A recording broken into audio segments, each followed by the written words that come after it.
Others who get reborn turn into tigers or snakes. But me, I'm reborn as a lake. Well, to be precise, a puddle less than 2 meters wide, sitting right in the middle of a desert, watching my water evaporate constantly. I realize it won't be long before I die from complete dehydration. Just as despair sets in, a system panel suddenly pops up in my mind. It shows I have 2 level 1 skills, Spirit Rain and Water Binding, 100 energy points remaining, and through upgrades, I can evolve into a sacred spring lake that heals everything, an elemental lake that controls wind, fire, lightning, and thunder, and a divine lake that masters all. But just as I'm about to explore further, the system flashes a red alert. Host has 12 hours until evaporation death. I immediately rush to familiarize myself with the system functions. Spirit Rain is basically a rainfall skill. It makes rain fall within the lake's covered area, and the rainwater contains spiritual energy. This spirit rain greatly helps biological growth. Water Binding, as the name suggests, controls water to restrain enemies. Using skills consumes energy. 100 points only lets me cast 2 skills. How to gain more energy requires further exploration, but clearly,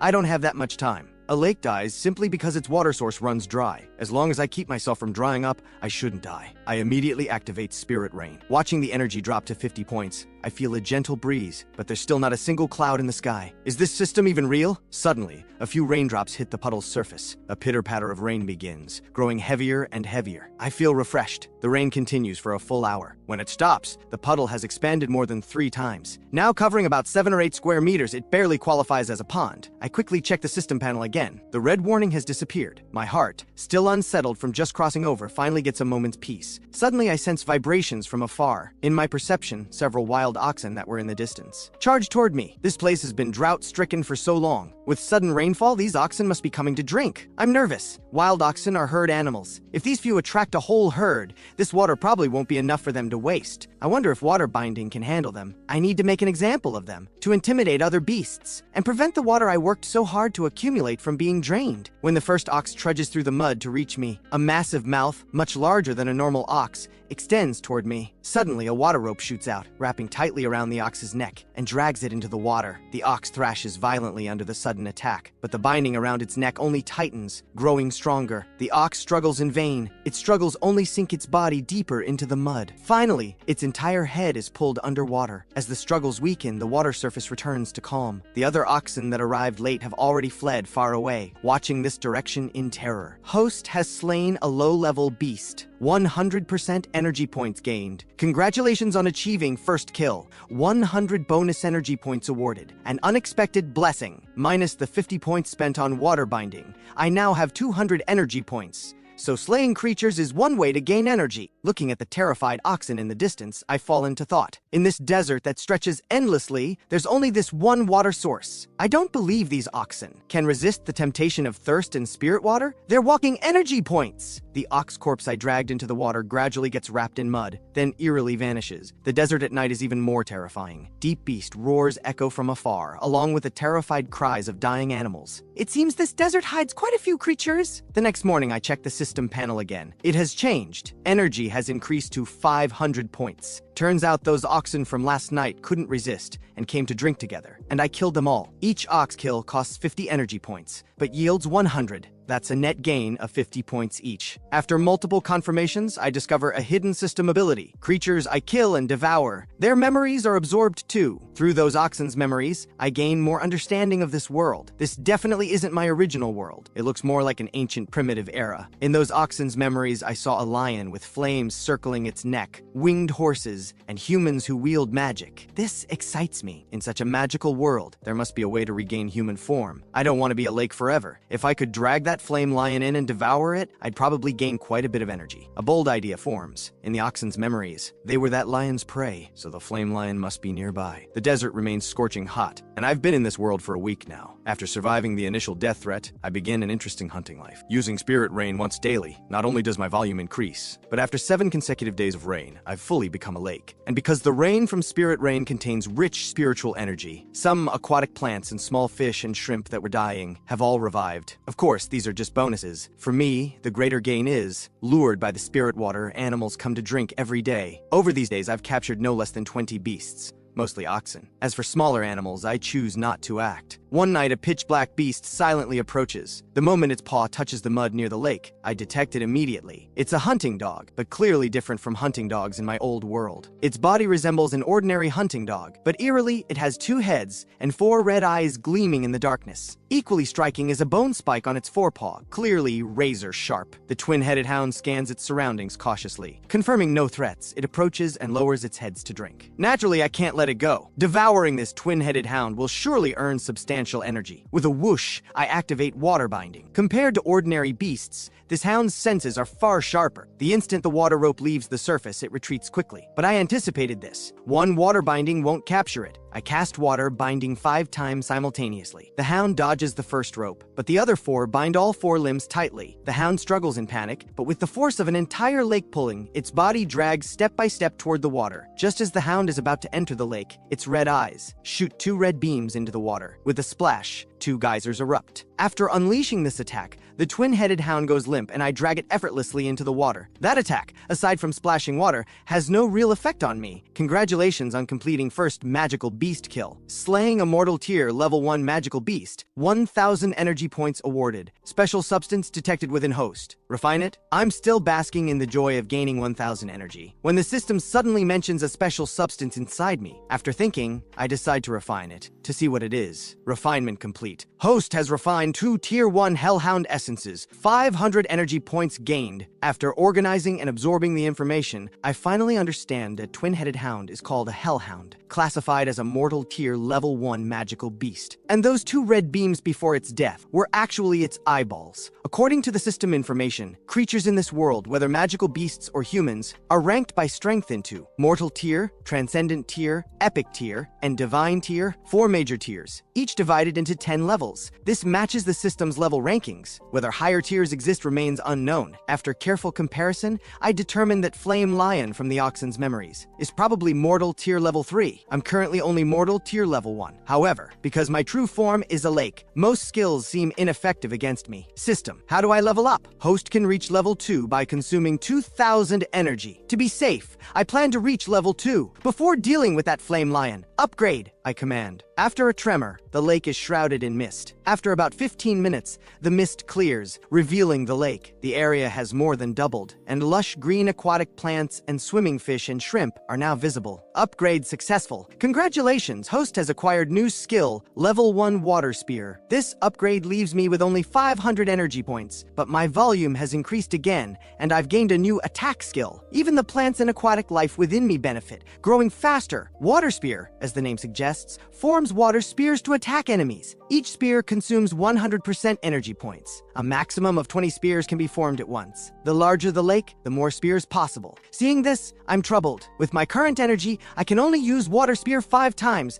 but with this new attack skill, I'm confident I can kill that Flame Lion. The system will surely reward me handsomely. In the Oxen's memories, that Flame Lion's primary prey was them. Due to my recent killing spree, few oxen have come to drink these past days. I need to find a way to gather enough oxen to lure the Flame Lion here. The next evening, I use Spirit Rain again. Only such widespread rainfall has enough allure to bring oxen to drink. Sure enough, as night falls, several oxen cautiously approach, testing the lake's edge repeatedly. Finding nothing unusual, they begin drinking in large gulps. With my current volume, I needn't be stingy with this water. To lure the Flame Lion, I hold back, remaining still. By the 3rd day, more animals gather around the lake, and even a few water birds playfully splash about. I continue waiting patiently. I want to create an illusion of complete safety. When all the surrounding animals come here to drink, the Flame Lion will have no choice but to hunt here. Perhaps from drinking spirit-infused water, the animals by the lake seem more spirited, like succulent pieces of meat waiting for the Flame Lion to feast. After waiting 2 more days, the Flame Lion still hasn't appeared. Watching several oxen bathing brazenly at the lake's edge, I can barely resist striking. Finally, on the 4th day, far away, a lion with flames circling its neck appears in my perception. It's finally here. My excitement sends ripples across the lake surface.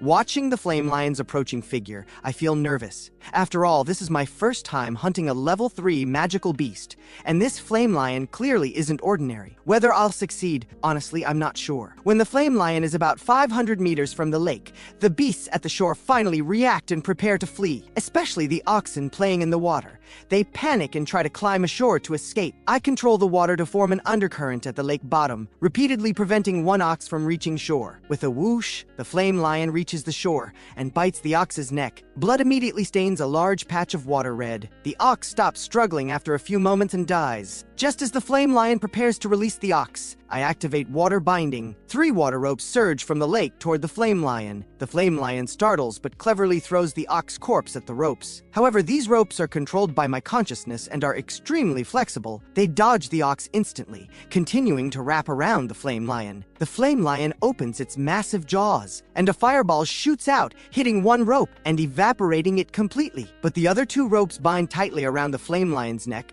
and one forepaw. A tug of war begins. The flame lion truly is exceptional. With its strength alone, it resists an entire lake's force. The fire ring around its neck keeps expanding, threatening to vaporize the binding ropes. With 3 whooshes, 3 water spears fly from the water again. One shoots straight at the flame lion's forehead. The other 2 follow closely. The flame lion roars and spews a cloud of fire from its mouth. The fire cloud moves slowly but gathers in front of it. The first spear plunges in and evaporates quickly. The second shoots in. The fire cloud trembles but doesn't dissipate. My heart tightens. I control the 3rd spear, at the critical moment changing its direction, bypassing the fire cloud and shooting straight down from above. As the flame lion cries out in agony, the water spear vanishes, leaving a large hole in its head, blood gushing out. The fire cloud vanishes completely the moment the flame lion is struck, but the ring of flames around its neck still burns. I control the water ropes to drag it into the lake. The surface slowly returns to calm. This hunt consumed all my remaining energy, leaving me completely drained. Fortunately, I've finally devoured this tier 3 magical beast. Congratulations on devouring a mortal tier level 3 flame-maned lion. 3,000 energy points gained. Abnormal energy detected. Refine it. Refine. I suspect it's the ring of flames around the lion's neck. Refined flame lion's fire. Host's flame immunity increased. My true form is water. Fire is basically my only natural enemy. I didn't expect the system's refinement to boost immunity. If I refine even higher level flames in the future, I might even be able to devour the sun itself. This ambush was a complete success. 3,000 energy points in one go. I think things through. The known effective ways to gain energy are hunting and devouring creatures,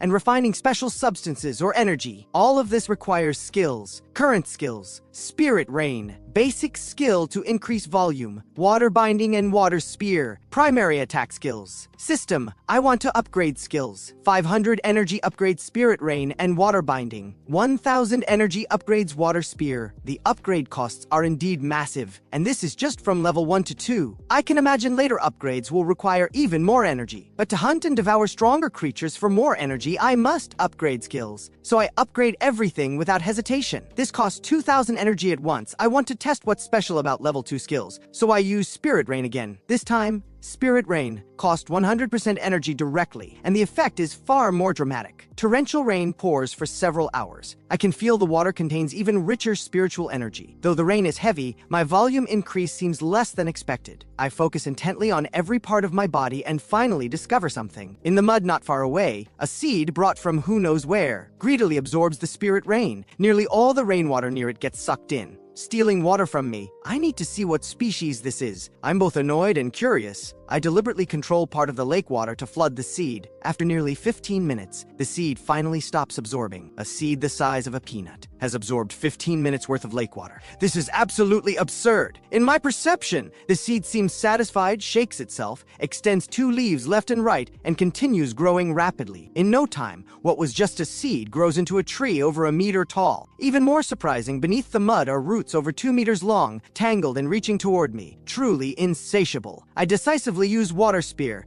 aiming at its newly grown trunk. With a bang, the trunk snaps. I seem to hear bone-chilling, ghostly wails in my mind. The rapidly growing roots beneath the mud stop. Congratulations on establishing connection with mutated Bloodthorn Tree. Choose to form symbiosis or bind as servant. The Bloodthorn Tree has this function? I didn't expect this. After considering, the Bloodthorn Tree is normally a common desert tree, but this one has mutated, gaining the terrifying ability to devour blood and souls to strengthen itself. Previously, when I hunted other creatures, the Bloodthorn seed was secretly feeding on their blood and souls. Now, irrigated by by spirit rain, it has finally sprouted. Following the system's prompt, I choose symbiosis with the mutated Bloodthorn Tree. This is after careful consideration. The priority is hunting as many creatures as possible to gain energy and level up. Blood and souls from creatures are useless to me, but these are exactly what the mutated Bloodthorn Tree needs. We complement each other. I can foresee that in the near future. With my help, the Bloodthorn Tree will become a terrifying existence. Symbiosis successful. Congratulations,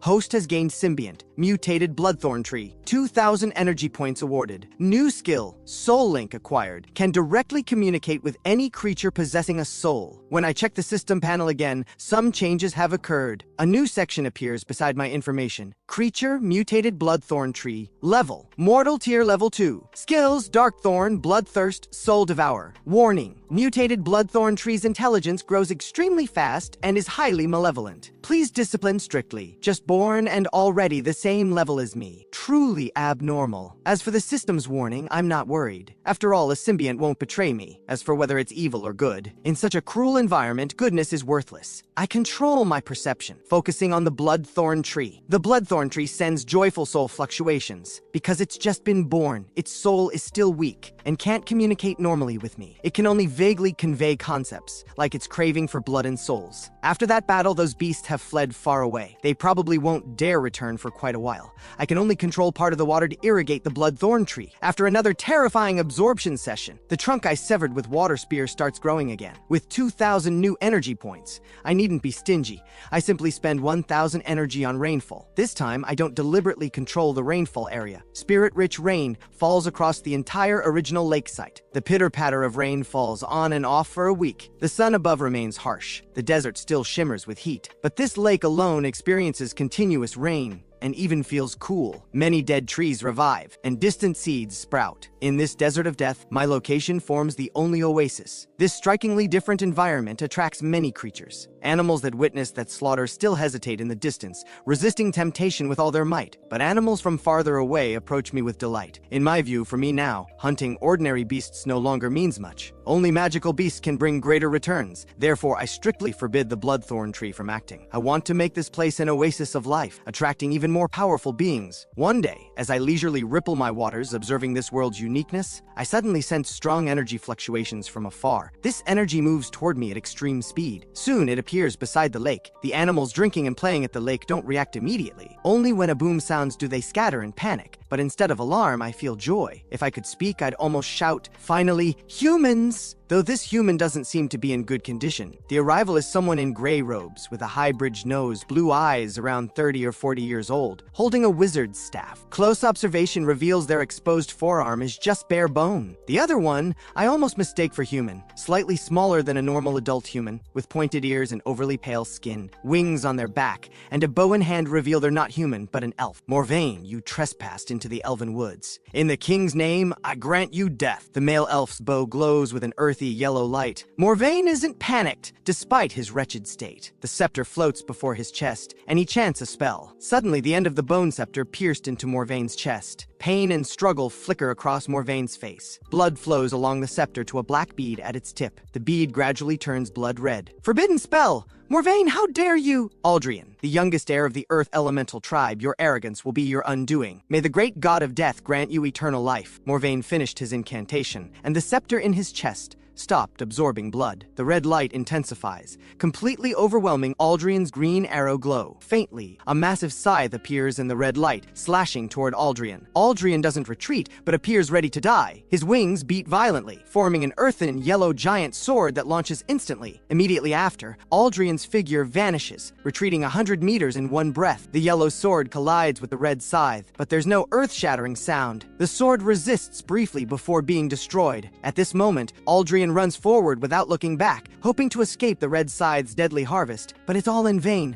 Aldrian has no time to scream. His head falls to the side while his body rushes forward a distance. Seeing this, Morvain finally loses strength to stand and collapses to the ground. I observe silently from the side, not daring to reveal any presence, fearing discovery. In my perception, a terrifying existence hasn't disappeared. Sure enough, after harvesting Aldrian, the death scythe doesn't vanish but forms an eye on its blade. Indifference, fear, death. These are words any creature seeing this eye can't help but think. Morvain stares in terror at the blood-red scythe in the sky, mouth open but speechless. With a swish, the scythe vanishes and Morvain's head separates from his body. From Aldrian's corpse, a yellow light flies out, breaking into the void and vanishing. The scene changes too fast. I'm stunned. After a brief daze, I cast water binding twice, pulling Morvain and Aldrian's corpses along with their bow and staff into the water. Who would have thought this tiny lake hides something? I startle. I can't sense any life force. This voice is Morvain's. He's not dead. Indeed, from Morvain's mangled corpse emerges a shrunken, barely human version of Morvain. Lowly rat.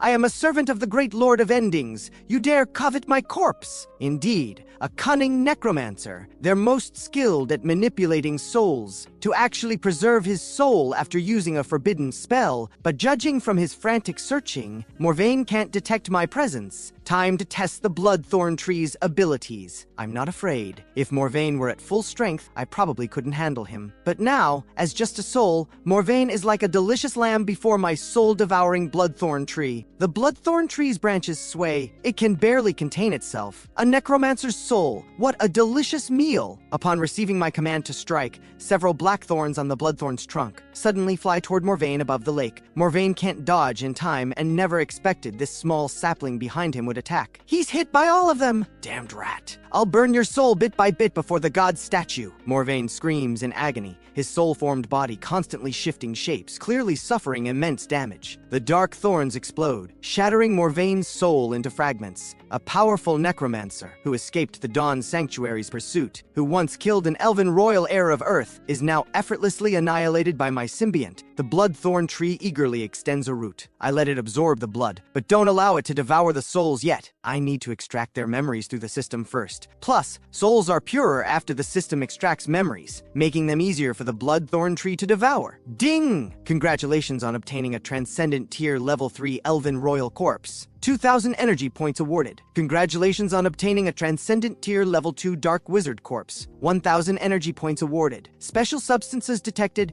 Dragon Bone Staff and Elven Bow. Refine them? Ding! Refinement successful. 1,000 energy points awarded. Just looting corpses yields such rich rewards. I never expected this. Doesn't this mean I can gain energy just by obtaining creature corpses? If so, things are much simpler. A grander plan forms in my mind. If successful, it will help me gain energy rapidly. After absorbing their memories, I finally gain a clearer understanding of this world. The wizard and elf's memories are far richer than those beasts and magical creatures, with more complete worldviews. This world is called the Eternal Realm, extremely chaotic, with all kinds of creatures and complex power structures. The most powerful is the Dawn Sanctuary, who worship the Lord of Dawn, believing all beings should live forever in light. Morvain's Shadow Temple worships the Lord of Endings, believing death grants eternal life. Aldrian's elves are also a powerful race. They've long lived in the elven woods, rarely venturing out, and allow no one to enter. Trespassers face endless pursuit. Morvain was being hunted by Dawn Sanctuary mages. With nowhere to go, he was forced to hide in the elven woods, only to be discovered by Aldrian and pursued. Morvain's final spell was a sacrificial spell, a type of forbidden spell. Once cast, it's tremendously powerful, but the caster must sacrifice their own life. Few light mages or dark wizards ever use such magic. For me, this world still holds many unknowns. I'm truly still very weak. If Morvain hadn't been forced to use a forbidden spell, essentially causing mutual destruction, with my current strength, I probably couldn't handle either one. Still too weak.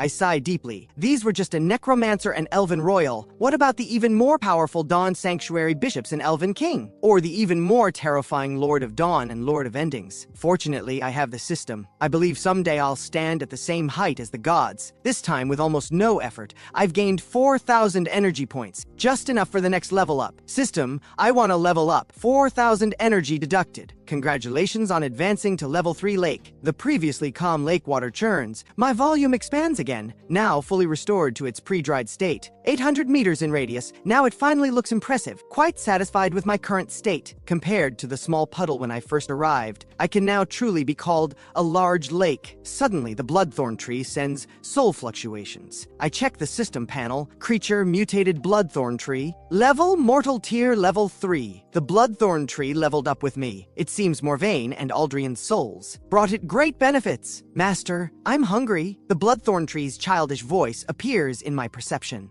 The Bloodthorn Tree can communicate directly with me now. This is exactly what I hoped for. Being alone every day with no one to talk to. If this continues, I'll go crazy before becoming a god. To pass time, I play with the Bloodthorn Tree, helping it practice speaking, like a father with a son just learning to talk. In the month since arriving, aside from bottom-tier beasts and a few magical creatures, I haven't seen any organized races, let alone human tribes. This frustrates me. Without connecting with intelligent races, relying only on myself, who knows when the next upgrade will come. As the lake expands, my vision grows. Yet I still can't see where this desert ends. I feel somewhat desperate. One morning, I idly play with the Bloodthorn Tree. The Bloodthorn Tree's intelligence now matches an 11 or 12-year-old human child. I even gave it a name. Following my surname Chu, I call it Thorn. Suddenly, the sound of hoofbeats appears in my perception, like thousands of troops charging here. Could it be a human army? Good news! When the targets appear in my vision, I'm absolutely stunned. It's not an army at all. It's giant scorpions. Each scorpion is half the size of a horse. When they run, doesn't it sound like galloping horses? The leading scorpions are especially large, slightly purple, with tail stingers emanating dark light. Soon, the scorpion army reaches the lake. After the lead scorpion general looks back, all scorpions stop in unison. The scorpion general points its foreclaw at several scorpion soldiers behind, signaling them to drink. After the scorpion soldiers drink safely and return, the scorpion general directs all soldiers to drink in pairs. I hold back. In my perception, this scorpion general is only level 3, those behind are level 2, and the other scorpion soldiers are merely level 1. But forming such a disciplined scorpion army is quite extraordinary. The magical beasts I've hunted before included mortal tier level 3 creatures, but none had such high intelligence. I plan to observe their next move. If I can devour them all at once, these thousands of scorpions could bring substantial energy. After all the scorpion soldiers finish drinking one by one, the scorpion general finally steps forward and just dips its head into the water. As I'm still considering whether to strike, sudden change. A thunderous sound comes from the distance, even louder than the scorpion army. It's a lizard army. The leader also radiates level 3 aura. The lizard army surrounds the scorpions, trapping them at the lake. Is this going to be an all-out racial battle? If so, I can reap the benefits while they fight. After the lizard army encircles them, the scorpion army panics briefly. The scorpion general doesn't have time to drink and immediately waves its claw, commanding the army to battle stations. The lizard army presses forward. The scorpion army retreats repeatedly. Many scorpions are already half in the water. Tensions run high between both sides, but I keenly notice that neither the scorpion general nor the lizard general has any intention to strike. Instead, their normally obedient magical beast troops show signs of losing control upon encountering enemies. Watching both sides in stalemate, an idea strikes. Since neither of you will strike, let me help you out. With a whoosh, a water spear shoots from the lake, piercing through 2 or 3 scorpion soldiers before dissipating. The already disadvantaged scorpion army, suddenly startled by the commotion behind, descends into chaos, frantically charging away from the lake. The lizard army on the perimeter has them completely surrounded. This collision completely ignites battle between the two races. Both generals are shocked, desperately issuing commands to control the situation, but to no avail. Already engaged in combat, both sides now have only battle instincts, no longer heeding commands. To stop their subordinates, both leaders even kill some as examples. Watching the increasingly frenzied scorpion and lizard armies, I'm somewhat surprised. It seems these two races have deep-seated grudges. Looking again at the generals who still won't fight each other, I find the situation intriguing. Two races with such deep hatred, yet their leaders seem desperately restrained, even afraid to fight. I can only think of one reason they dare not act. A more powerful existence forbids war between them. What kind of being could intimidate two such massive races? I feel a sense of urgency. The lake's anomaly will be discovered eventually, but I don't want it to be now, because I'm not strong enough yet. Though my lake form isn't easy to kill, I know this world has many powerful spells. Seeing the battle is unavoidable. The two generals still don't fight each other but walk toward the lake together. They both just saw a water spear shoot from the lake, startling the scorpion soldiers and triggering the battle. The two beasts carefully observe the lake's edge but find nothing. The lizard general angrily opens its massive jaws and spews green venom. The venom spreads rapidly across the surface. Fish and shrimp it touches immediately float up, bellies white. I remain still. I'm waiting for the perfect opportunity. Finally, the scorpion general can't hold back. Its tail stinger glows red, instantly splitting into dozens of strikes, shooting into the water. But aside from splashing water, there's still no response. Both beasts are puzzled. Neither senses any special presence in the lake, and their probing attacks yielded no results. The scorpion general glances at the lizard general, signaling him to enter the lake. After all, lizards are amphibious, while scorpions are purely terrestrial. The lizard general roars at the scorpion general twice, then cautiously enters the water and dives to the bottom. Perfect opportunity. I act decisively. 4 water ropes form directly in the water, power multiplied. The lizard has no time to resist. The water is my domain. All 4 limbs bound tightly by me. Only its tail stirs weakly in the water. I control the water currents, eliminating ripples from the lizard general's struggles. Simultaneously, I use water spear. The lizard general is pierced by water spears without resistance and dies. I control the water to wrap the lizard general, preventing its blood from reddening the lake. The scorpion general on shore grows anxious as the lizard general doesn't return. Suddenly, it realizes it can no longer sense the lizard general's aura. Panic rises. It turns to flee. How could I let it escape? Whoosh! The same 4 water ropes wrap the scorpion general like a dumpling from behind, dragging it directly into the water. The scorpion general's combat power greatly diminishes in water. Its tail stinger is useless against my lake form. Without surprise, I take its life with a single water spear. Thus, both the most powerful scorpion and lizard generals are slain by me. The 2 races battling fiercely on shore have already suffered over half casualties. I control the lake water in a reverse surge, sweeping all still fighting scorpions and lizards into the water. Then I raise waves and kill them all. In the water, those magical beasts, already exhausted from battle, soon become floating corpses. The entire lake turns blood red. Severed limbs and tails litter the shore. A gruesome scene. I first refine all corpses in the water, giving blood and souls to the Bloodthorn Tree to devour. From the memories I've obtained, these 2 races coming to the lake simultaneously is indeed significant. In both the lizard and scorpion general's memories, I see the same person, an elf. Though hidden in darkness, wings and pointed ears reveal their identity. This elf ordered both races to thoroughly search the desert and report any anomalies. Why are the elves investigating this desert? I don't think it's for Aldrian. If it were only for Aldrian, there'd be no need to search the entire desert for anomalies. I sense something ominous. An unprecedented sense of crisis weighs on me. Will I face the elves again so soon? I need to prepare early. Nearly 2,000 corpses in the water. Plus, the scorpion and lizard generals I killed, I've gained nearly 20,000 energy points. Jackpot! War profits truly are the best. I look delightedly toward the shore, where 3,000 to 4,000 corpses remain. The windfall is so sudden I feel dizzy, but I restrain my greed and don't devour the corpses on shore, looking at my energy points breaking 5 digits for the first time. I'm happier than when I first earned a 5-digit salary in my past life. After brief contemplation, I decide to do a major upgrade. System, raise my level to 5, and upgrade Spirit Rain, Water Binding, and Water Spear all to level 5. Upgrade successful. Congratulations on acquiring new skill. Tidal Force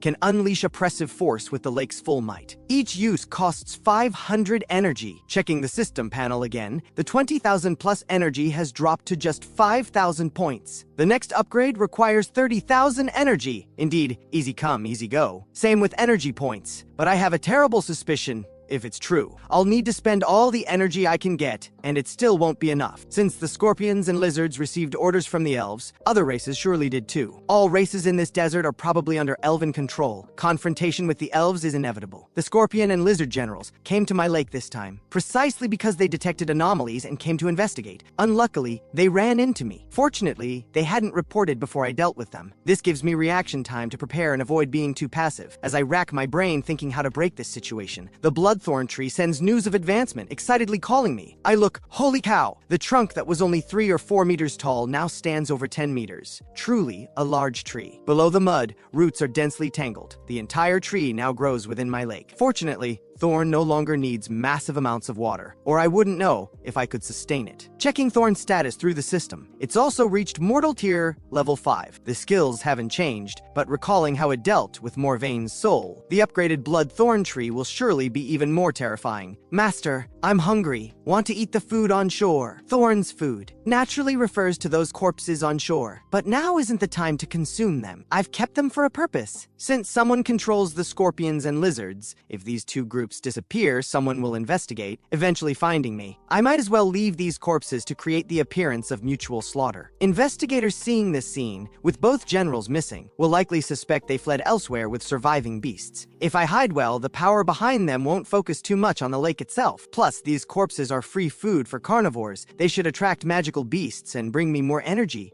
A deep sense of crisis weighs on me. When there are no magical beasts to hunt, I plan future development while practicing my 3 offensive skills, and also practice coordinated combat with Thorn. I discover that my 3 skills, when used after Spirit Rain, all gain power boosts. My new skill Tidal Force combined with Thorn's Dark Thorn has exceptional synergy. In my free time, I observe the plants and animals growing in the lake. Nurtured by the spirit-infused water, creatures in the lake grow exceptionally fast. Watching the swimming fish and shrimp, I wonder, should I cultivate shrimp soldiers and crab generals in the future? What's that? In my perception, a peculiar small creature appears on shore. Its form resembles a gecko but has black wings on its back, reminiscent of dragons from foreign films in my past life, just much smaller. In the months since arriving in this world, the creatures I've seen are much larger than in my past life, even though scorpions grew to half a horse's size. But this gecko is no different from geckos in my past life. Right now, this gecko is trying to burrow into a scorpion's head. These scorpions' bodies are completely wrapped in hard exoskeletons. Getting inside isn't easy, yet this gecko takes little effort. Its claw scratches once and a small hole appears, then it burrows right in. Soon it emerges satisfied. Then it raises its head,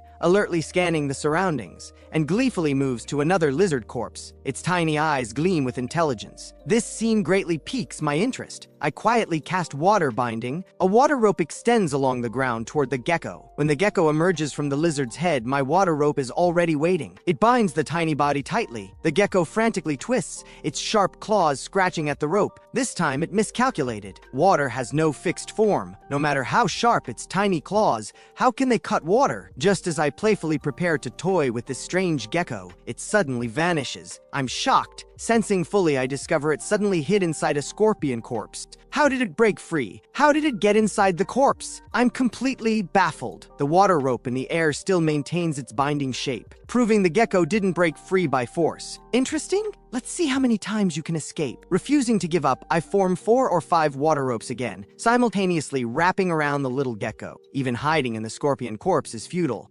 Sure enough, the captured gecko vanishes again. It just reappeared nearby and I sense it immediately. Another water rope awaits. After 4 consecutive times, I finally see how the little gecko escapes. Whenever my water rope binds it, its small wings flutter, and its body whooshes to another location. This must be some kind of spatial innate ability. But apparently, with its current ability, it can't teleport far distances. It always appears nearby and seems unable to control direction. Watching the gecko crash into the Bloodthorn Tree trunk, I'm already scheming. This magical gecko humanly rubs its head with both claws, looks at the tree before it, and scurries up. Before it reaches the top, black thorns on the trunk suddenly shoot toward it. The gecko's foreclaw swipes and actually breaks off the usually invincible dark thorn. The Bloodthorn Tree trembles with rage and launches several more thorns from all directions toward the gecko. Before the gecko can react, I strike too. Using Tidal Force, massive waves roll in the lake. The entire lake seems about to overturn, a powerful pressure crushing toward the gecko. The gecko feels invisible force from all directions. Forget moving its claws, even its wings can't flutter this time. The dark thorns arrive at this moment but stop before the gecko, barely touching its skin. The gecko struggles to move its forepaw, making a pleading gesture. Seeing its intelligence is so high, and spatial abilities are always supremely powerful, I decide to subdue it. Just then, the system chimes. Ding! Congratulations on subduing a dragonkin lizard with dragon bloodline and spatial abilities. High potential. Bind is servant. Bind! No need to think. Naturally, I'll keep such a magical beast as muscle. Binding successful. 2,000 energy points awarded. Creature, dragonkin lizard. Level, mortal tier level 4. Skills, spatial shift, regeneration, dragon claw. Warning, dragons are naturally violent. Be cautious of dragonkin lizard's betrayal upon full awakening. Reading the system warning, I know I chose correctly. Binding such a creature with powerful potential will yield great returns. As for betrayal, as long as I always suppress the dragonkin lizard with strength, it has no reason to betray me. Having successfully bound it, I lift Tidal Force's pressure and make the very reluctant Bloodthorn Tree retract its eager thorns. The dragonkin lizard ingratiatingly wags its tail, jumps into the lake for a few laps, then conveys its desire to continue feasting on shore. Naturally, I can't agree. I still need those things. Besides, if I don't let the Bloodthorn Tree feast but let the newcomer dragonkin lizard gorge, the still angry Bloodthorn Tree will surely rage. Seeing my refusal, the dragonkin lizard dares not resist. Its wings flutter as it slowly flies to a Bloodthorn Tree branch. It looks like it wants to settle there. The Bloodthorn Tree won't have it and keeps shaking its branches. These two won't stop squabbling. I'm helpless. Both magical beasts don't have high intelligence yet, so I can only let them mess around, strictly forbidding serious harm. Over a week later, the corpses on shore are nearly dried by the scorching sun. During this time, I don't dare use spirit rain, fearing someone might notice the anomaly. The Bloodthorn Tree and dragonkin lizard still play around all day, but their relationship has become much more harmonious.